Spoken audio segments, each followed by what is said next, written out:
This is a Marshall Enterprises presentation. Peace, peace, peace, everybody. Welcome to another presentation.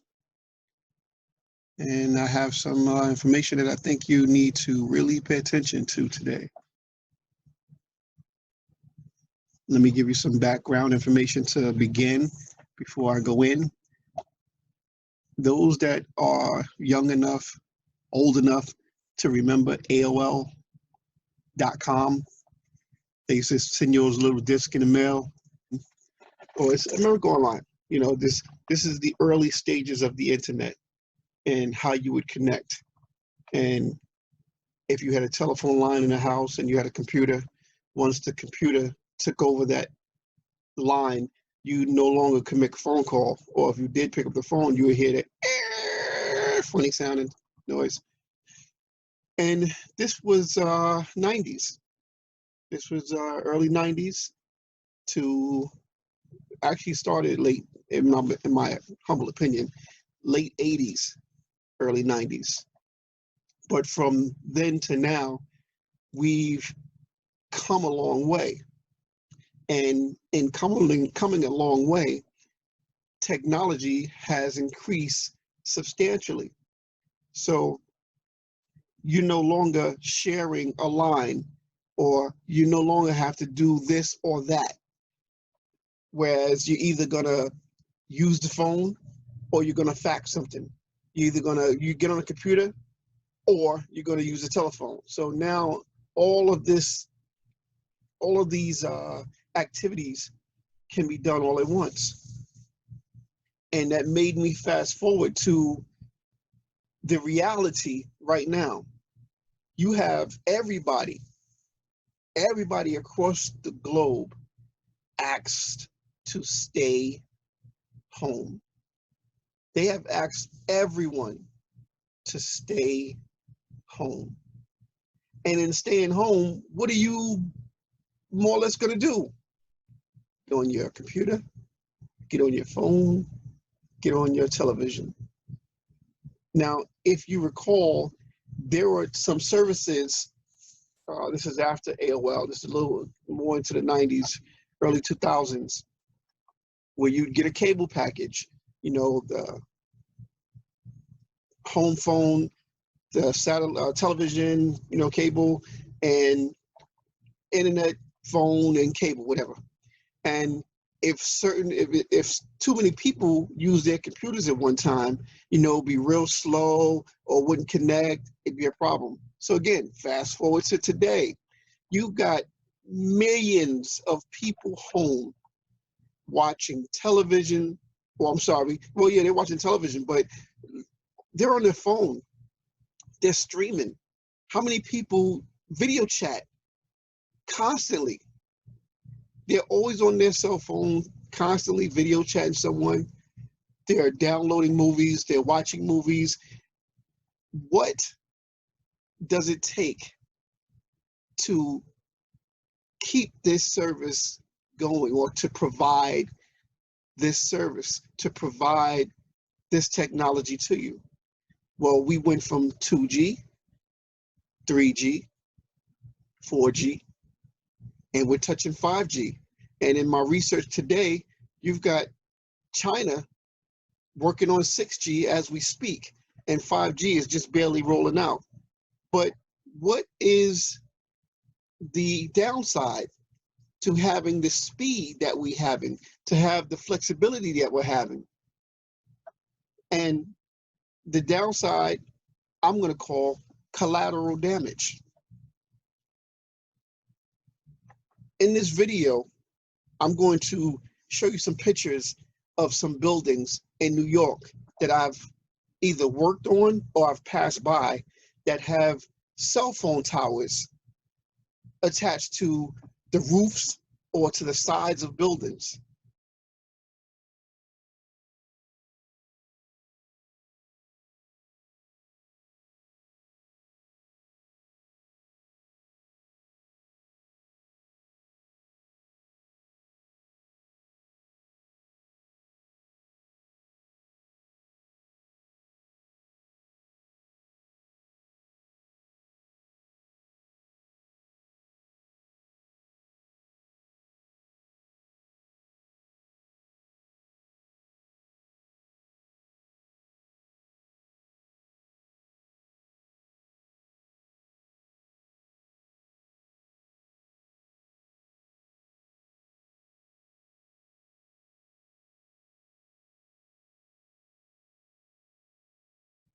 And if you consider the radiation that was emitted from a regular radio, a shortwave antenna. I do ham radio. I do shortwave radio. I've shown you the handheld radios that I use. And the radiation that is emitted from these little devices is minuscule compared to cell phone towers. So now what they have done was, in an effort to capitalize on coverage of an area, because you got a lot of tall buildings in the city, and you have a lot of buildings, and the signals bouncing off of buildings, and buildings obstructing other signals. So what they've done was, if you can't get a very, very tall pole, they will put these antennas on buildings, on the side of buildings, sometimes on the roofs. Now, how does that affect, if you have a 6-story building, how does that affect the 6th floor residents that's living in that building, 5th floor residents? Has any studies been done? I think they have. You know, they're not releasing this information because it's money over collateral damage. We are considered collateral damage, because for the greater good, you know, we'll you know, lose a couple of people. So what you're going to see is, in this next video, this is a young lady that lived right below some cell phone towers, and she's going to give you her story, and she's going to speak about her symptoms and what she went through. And if you can, pay attention to the date of the video. This is one woman's experience of living on the top floor under cell antennas for 2 months. It started with my daughter. This is one woman's experience of living on the top floor under cell antennas for 2 months. It started with my daughter. She initially got a rash on her leg that was sort of unexplainable, and when she was trying to explain to me what it felt like, she kept saying it was kind of funny because it wasn't hurting inside or on the skin. She said it was hurting in the skin.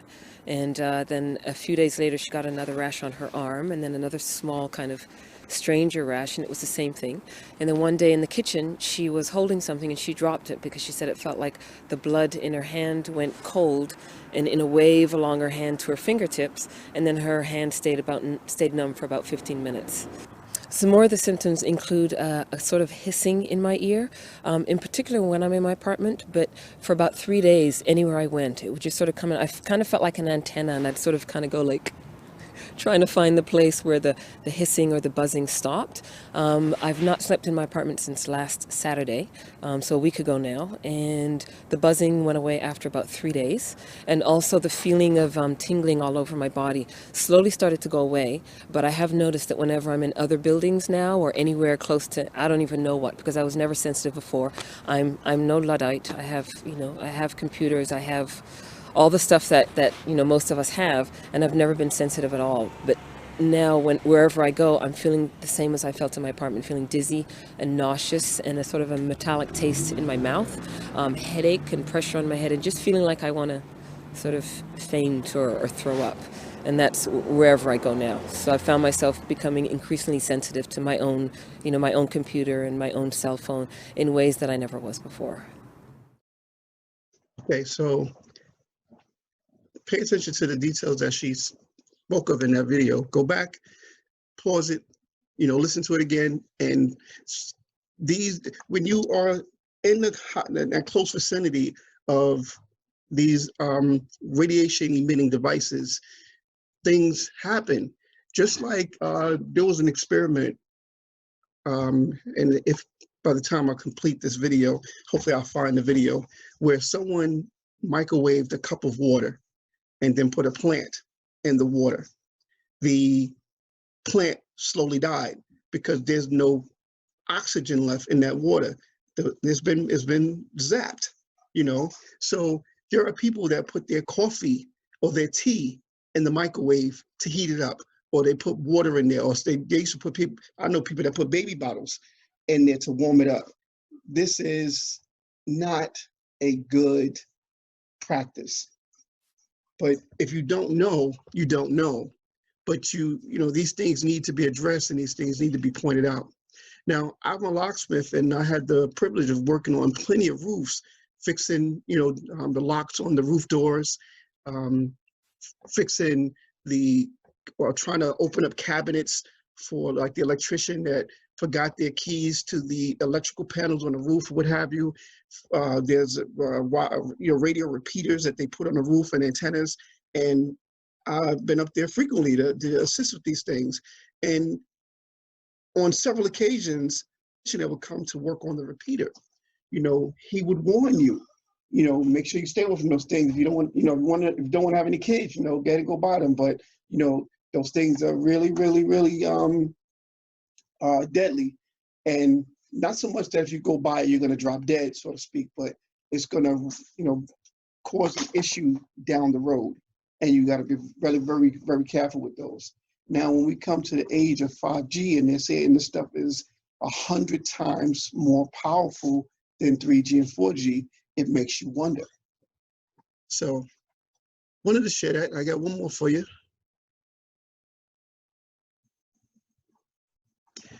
Okay, and this one is 7 minutes. I apologize, but it needs to be done. You got to see this stuff. And the screen is acting wacky. Here we go.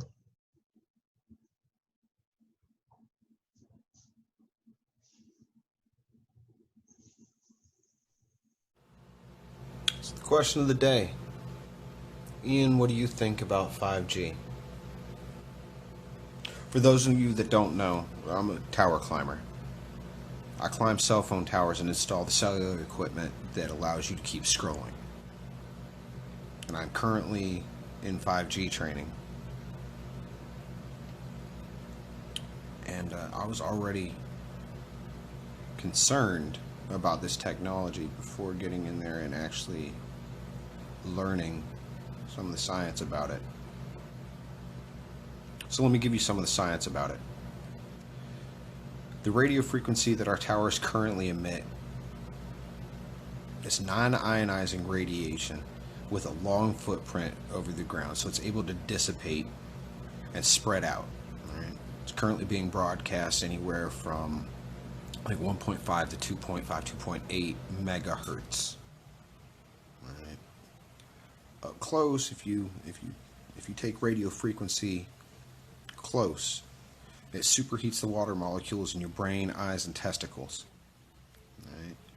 So it's a very real thing. You could render yourself sterile or with a splitting headache for days, or I've cooked the top of my skull and left me useless for the rest of the day. Right? And that's at short range, at a relatively low power. The way 5G is going to work is it is going to broadcast in gigahertz, not megahertz. We're talking about 30 plus gigahertz they're estimating, which means 15,000 times stronger than what we're pushing out right now.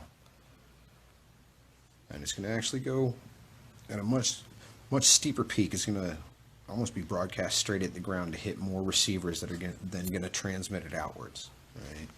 The plan is to install these small cells on the billboards and street lights, sides of buildings, in the corner of your office building or in the hallway of your apartment complex, so that they can get lightning fast speeds. Well, here's the thing. The RF that we've been broadcasting isn't really damaging to you, though they can't tell the long-term effects. But because it dissipates over distance and it's not a concentrated thing, the radio frequency we're broadcasting now has a really long wave trough. All right? So even if you're getting hit with it, you're not absorbing a lot. That's why if I take it close range, I eat it, but you don't feel it down off the tower. It's not going to be that way with 5G. It's going to be in the corner of your office. They're talking about putting a 38 band MIMO antenna in the back of every car so that they can talk to each other and self-drive.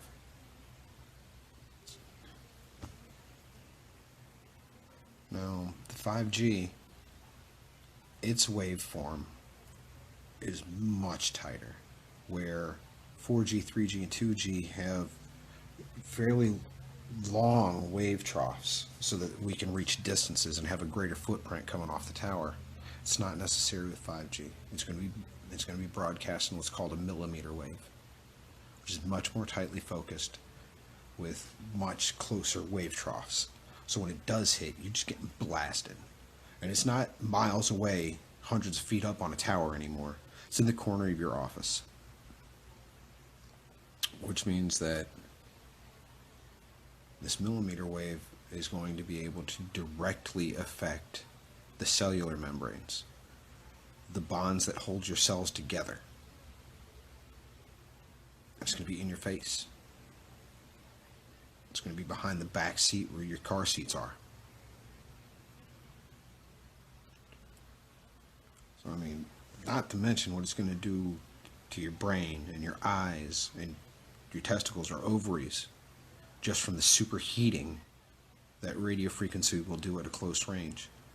But because it is so powerful, so compact and tightly beamed, it is literally going to be able to break down the bonds that hold your cells together. And that's how you get tumors. The rub of it is, America, that you're not going to know what I did to you for another 15, 20 years. And by then it's going to be too fucking late. It already is. They've got trillions tied up in this 5G push. People are screaming for faster phones. Everybody wants to be able to scroll at the speed of light. There's no stopping it. And what am I going to do, right? This is my job. You know, I got kids to take care of. I got my own chemo treatments 30 years from now that I'm going to have to deal with. So yeah, I'm going to install it. But America, I'll tell you what, I feel like I'm fixing to pull your fillings out for the gold before I put you in a gas chamber. America doesn't care. They want faster phones.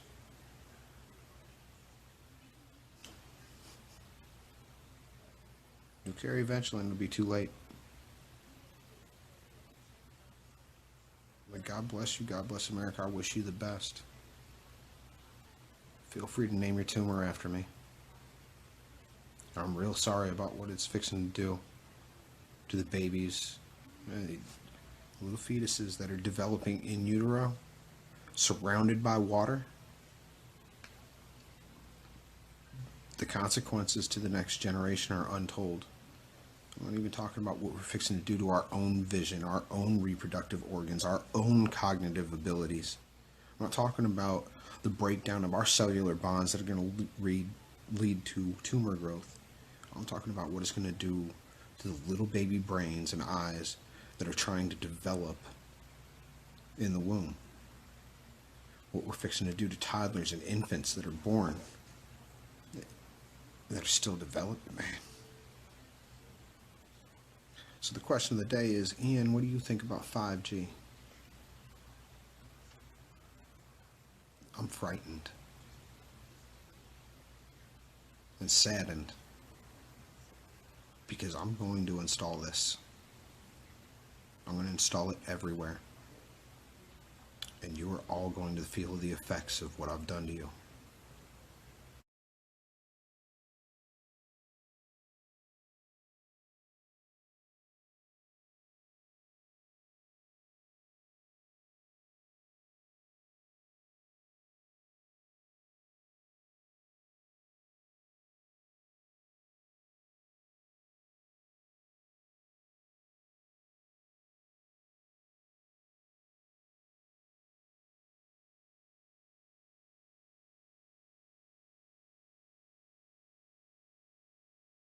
There you have it, ladies and gentlemen. Everybody wants that faster phone. Everybody wants that latest phone. Everybody wants the technology, but what is it? What are you giving up for it?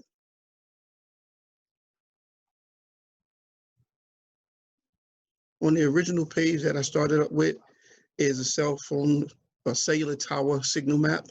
If you punch in your address, you get an idea of what towers is around you, how, what the close vicinity is of it, because by you driving and walking, you won't see it. They're hiding it and they're making a tower seem like it's a tree. You know, cell towers or cell equipment on it. It'll be a building. You won't really know. So this will give you a map of where they are. Also give you a description of what to look for. And last but not least, I want to give you an idea of, I'm sorry, I'm skipping ahead. Last but not least, this is what Bill Gates had to say.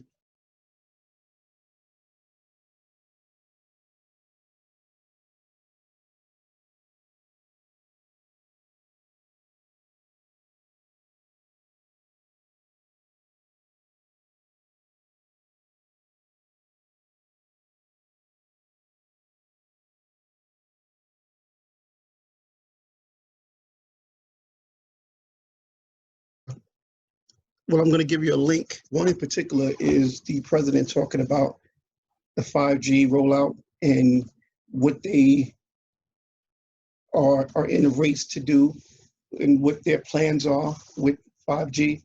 And I'm not trying to pair the pandemic with the 5G, but if everything points in that direction, you know, if it walks like a duck, quacks like a duck, then most likely it could be a duck. But you draw your own conclusions. I'm merely presenting some information to you guys. And I say a lot that dates matter. So if you look at these videos that of the things that took place, the conversations that took place, the activities that took place prior to where we are, and perhaps this pandemic is the fallout from those prior events.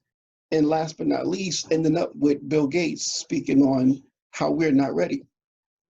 And nothing is done by accident when it comes to certain individuals and certain powers. Okay, so be wise, pay attention, and really think through what could possibly be going on and why. All right, so here's that video.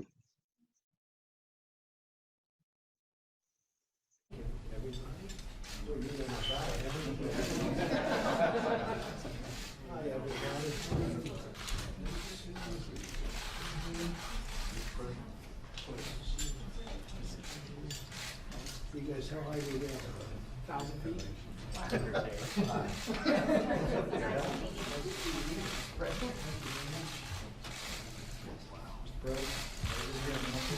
North Carolina.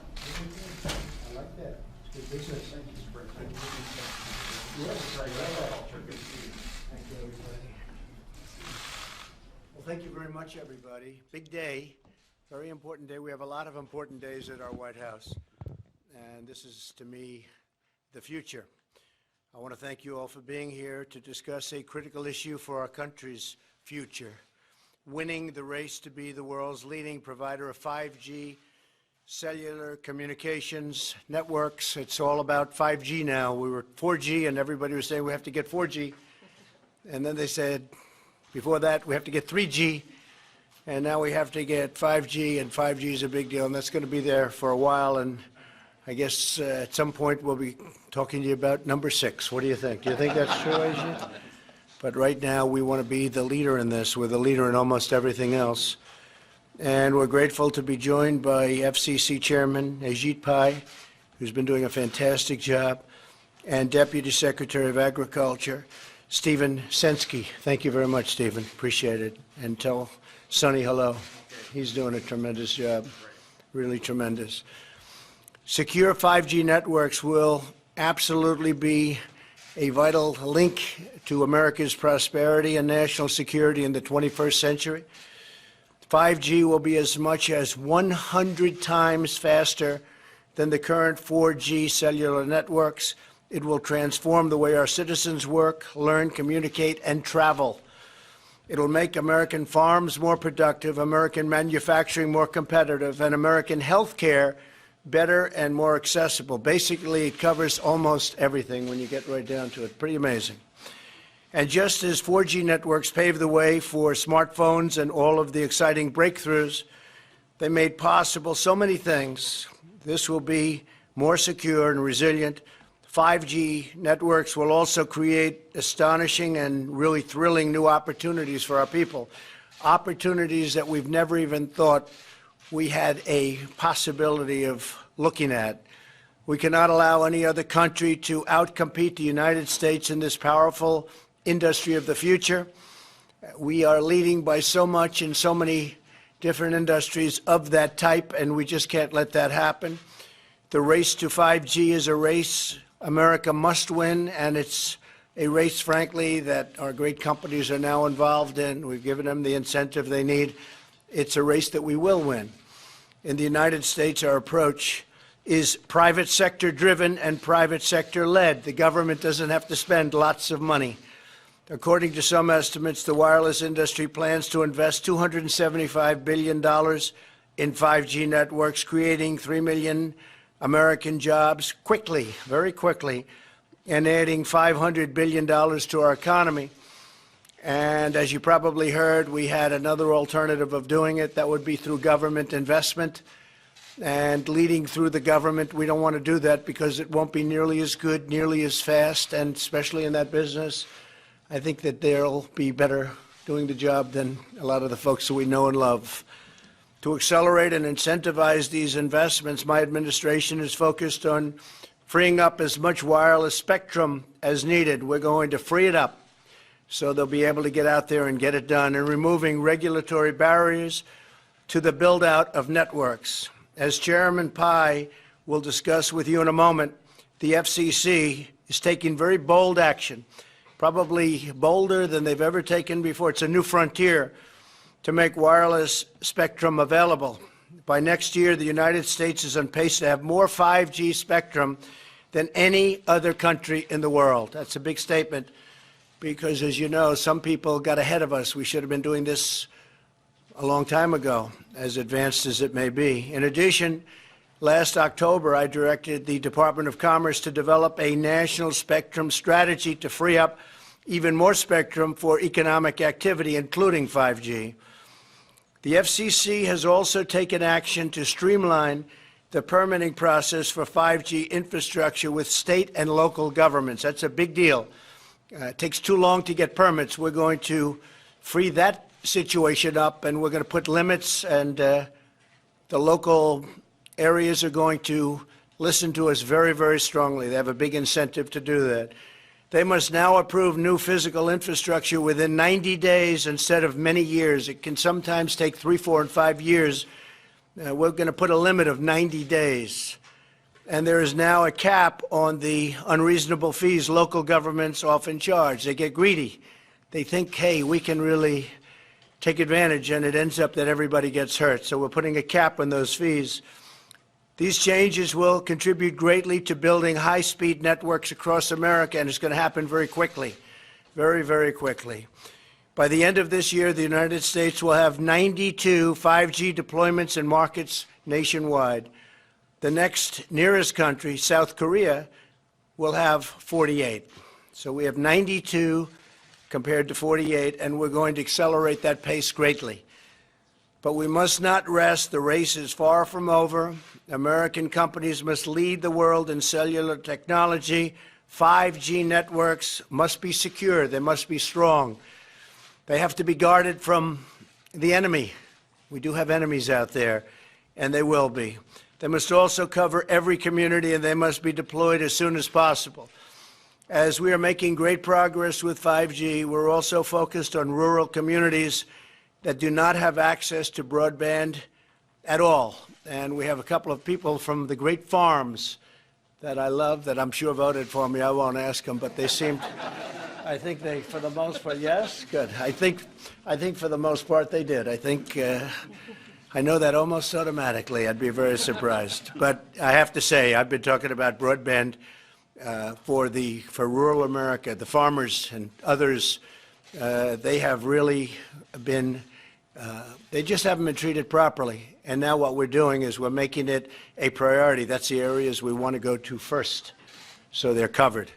We're also working closely with federal agencies to get networks built in rural America faster and at much, much lower cost than it is even today.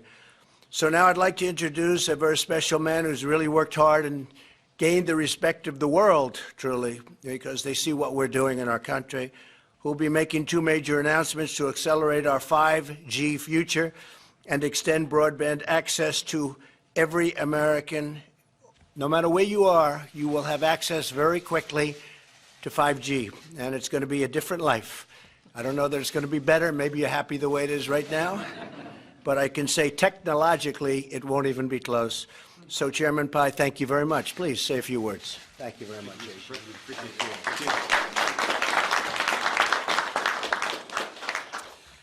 Well, thank you, Mr. President, for your compelling vision of U.S. leadership on 5G. I also want to thank Larry Kudlow, the Director of the National Economic Council, for your steadfast support of this vision. Mr. President, as you observed, America must win the race to 5G, the next generation of wireless connectivity. And this matters for two key reasons. The first is national competitiveness. We want the good-paying jobs that develop and deploy 5G technologies, jobs that support some of the folks in this room, to be created here in America. We want these technologies to give our economy a leg up as we compete against the rest of the world. The second reason U.S. leadership matters is that 5G will improve Americans' lives in so many ways. From precision agriculture to smart transportation networks to telemedicine and more. We want Americans to be the first to benefit from this new digital revolution while protecting our innovators and our citizens. And as you pointed out, Mr. President, we don't want rural Americans to be left behind. And Mr. President, that's why I'm pleased to report that America is now well positioned to win the race to fast, secure, and reliable 5G. And don't just take my word for it. In February, ABI research stated, and I quote, "It is the United States who will win the 5G race in the short term." That same month, Cisco projected that in 3 years, 5G would be more than twice as prevalent in North America as in Asia. Last week, CTIA reported that America leads the world with the most commercial 5G deployments of any nation. And just this past Tuesday, it was reported that 5G-related job listings here in the United States increased 12% in just the past 3 weeks, according to data from an online job search service. Today, 5G is a success story, an American success story. Well, how are we getting the job done? As the lead agency on 5G, the FCC is pursuing a 3-part strategy called the 5G Fast Plan. First, we're freeing up spectrum, the invisible airwaves that carry wireless traffic. We finished our first 5G spectrum auction in January, and we're holding a second right now that has already generated almost $2 billion in bids. Second, we're making it easier to install wireless infrastructure. 5G will rely heavily on a web of small antennas. But when I came into office, regulations designed for tall towers threatened to strangle our 5G future in red tape. We have eliminated these rules because infrastructure the size of a pizza box shouldn't have to jump through the same regulatory hoops as a 200-foot cell tower. And third, we've taken action to encourage the deployment of optical fiber. That is because 5G isn't just about wireless. We'll also need strong fiber networks to carry 5G traffic once it goes from the air to the ground. And we've done a lot to make that happen, including ending heavy-handed regulations imposed by the prior administration. And here, too, we are getting results. Last year, fiber was deployed to more new locations in the United States than in any year before. But in the race to 5G, our early success is still early. We still need to do more, and we will. And so today I'm announcing 2 new steps the FCC will take to build on our momentum. First, the FCC intends to start its 3rd 5G spectrum auction on December 10th of this year. This will be the largest spectrum auction in American history. We will be selling 3,400 megahertz in 3 different bands. And for those of you who aren't wireless experts, that is a lot of spectrum. Second, to help build the infrastructure of the future, the FCC aims to create a $20.4 billion Rural Digital Opportunity Fund, headed by the agency. This money will extend high-speed broadband to up to 4 million homes and small businesses in rural America. These next-generation networks will bring greater economic opportunity to America's heartland, including some of the great jobs building infrastructure, and they will help support future 5G technologies. In closing, I want to thank you again, Mr. President, for your leadership on 5G. Your White House has advanced your vision in many ways, from international treaty negotiations to much-needed regulatory reforms. I appreciate all these efforts, and in the same spirit, this FCC will help build a great and lasting legacy of American success on 5G. Thank you, Mr. President.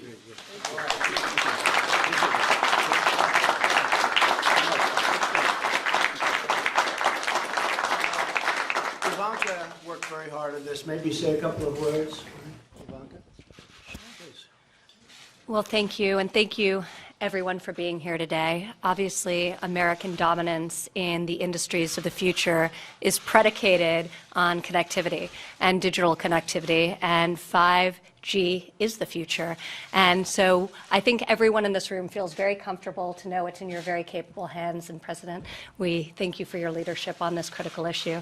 And I'm so glad that we were able to include in today's discussion our priorities on rural broadband. So that is something that from the earliest days of the administration, we've sought to really deliver on. And with today's announcement, in addition to the milestones that have been achieved over the last 2 years, we can say that we're bringing 5G and rural broadband across this country. So really, thank you. Thank you, Ernie.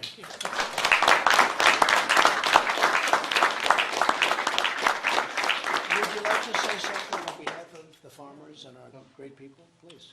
Certainly. Mr. President, we really appreciate the fact that you have put this emphasis on rural America. Right. The things that you have done in office have been tremendous for us. We look forward to the next several years of you continuing to do that. The theme that you struck today, though, of deregulation, broadening it out, and letting the American business, letting the American farmers and ranchers fix the problems of this country really rings hard with us. That's what we try to do, and that's what we'll take forward to build this nation. Thank you for your help. Thank you very much. And I thank you for watching. I thank you for listening. And I hope somebody is paying attention. And what are you going to do? What can you do? What will you do? Why are you watching this on your phone?